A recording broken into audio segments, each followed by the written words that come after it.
So I'm going to talk a little bit about today about chiropractic and products. My background is I've been in chiropractic for over 30 years. I've been in Wausau for most of those 30 years. About 25 years ago, I was part of the starting of a company called Allied Health.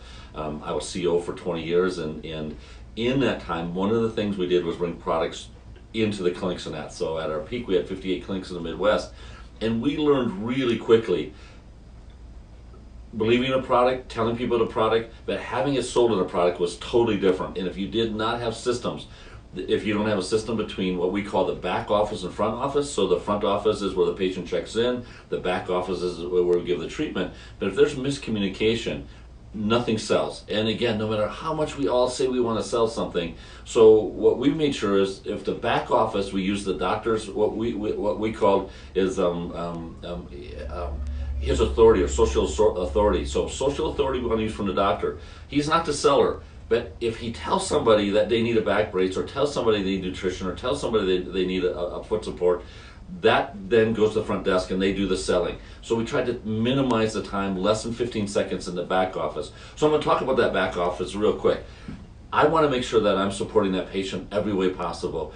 We know that the behavior that causes a patient to be sick is long before the symptoms show up. And if we as chiropractors don't step and fill in that gap, so if somebody has indigestion and we adjust them, but we don't help them with their indigestion, or if they have low back instability and we know they're going to go out and rake leaves, but we do not give them any tools to change the outcome, it makes no sense whatsoever. So I'm going to talk a little bit about just a product, and you can use it in any product, but we're going to talk about Backsmax. So one of the things that Dave from Backsmax, something you think, I've been at 30 years, I would think of something like this, is do you ever ask your patients what they're going to be due for the weekend or what they're going to do for the next week? And if they're going to do something, do you use that moment to educate them? So I have a patient that says, yeah, I have to mow my lawn this weekend.